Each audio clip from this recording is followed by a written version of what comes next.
están ocupadas casi en más de un 90% por el sector privado, con muy poca participación de las sociedades sin fines de lucro, con muy poquita participación. Recordemos que una modificación del viejo artículo 45 de la 22285 se ha hecho en el año 2005, permitiendo a las sociedades sin fines de lucro acceder a frecuencias.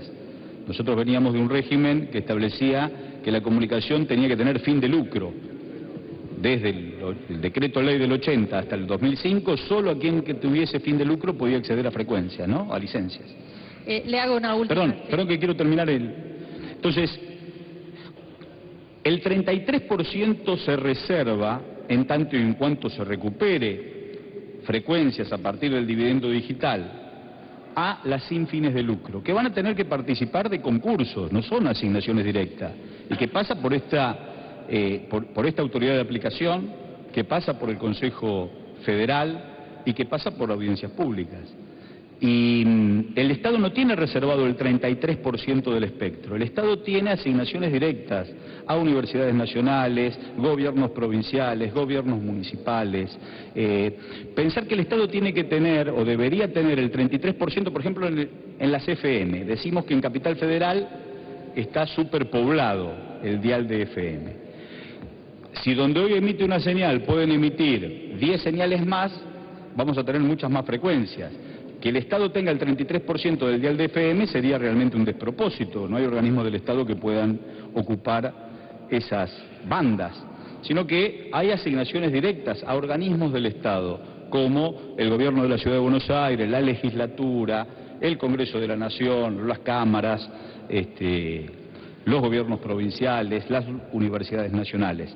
Pero el resto, por supuesto, se llama concurso en el ámbito privado, pero lo que sí aporta esta ley, en función de la pluralidad de voces y, por supuesto, oponiéndose a un criterio de la dictadura militar de la ley del 80, de entender, primero, que la comunicación solamente está reservado a las empresas con fin de lucro. Y segundo, no solo permitir a las sin fines de lucro tener posibilidades de acceso a licencias, sino también reservarle un espectro para que así concursen y puedan emitir. Y por supuesto que las sin fines de lucro no tienen por qué asociarse a ningún espacio político en particular. Digamos, la sociedad rural es una entidad sin fin de lucro y por supuesto que puede tener acceso a ese 33% pidiendo una licencia de comunicación, ya sea en radio o en televisión. Bueno, una última pregunta para no monopolizar, pero tengo 7 hojas de preguntas.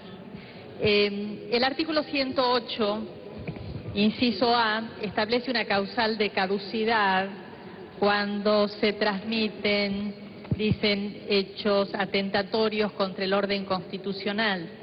Con una norma como esa, en medio del conflicto con el campo, atento que la presidenta dijo que esto era un conflicto destituyente, pareciera entonces que la transmisión de ese conflicto destituyente caería en la causal de caducidad dispuesta por el 108, inciso A. Por eso quisiera conocer cuál es la fuente de ese artículo. Y el 113 es copia del 55 de la ley de la dictadura. Sí. Por último, no hay una norma transitoria para quienes hoy están con permisos precarios o autorizaciones concedidas muchas veces por medidas cautelares judiciales. Por eso me parece que la norma debería tener algún artículo de carácter transitorio que dé tranquilidad a quienes hoy están operando en esas condiciones. Bien. Nosotros lo hemos tomado de la Constitución Nacional, ese inciso. Tomamos de la Constitución. Pero aquí se lo dan a la autoridad de aplicación que está formada en su mayoría por el Poder en cumplimiento de la Ejecutivo Constitución, en cumplimiento de la Constitución. De todas formas, bueno, no quiero hacer consideraciones políticas, me voy a remitir al texto. Y por supuesto que esta ley es respetuosa de otro poder que es la justicia. Aquellas que tengan cautelares y demás resolverán sus términos en la justicia y se le podrá aplicar la ley, este término, pero nosotros por supuesto somos respetuosos, debemos ser respetuosos de otro poder que es el Poder Judicial. y la gente que está con permisos precarios, provisorios o con medidas cautelares, un artículo transitorio haría falta en la norma. Sí, 150.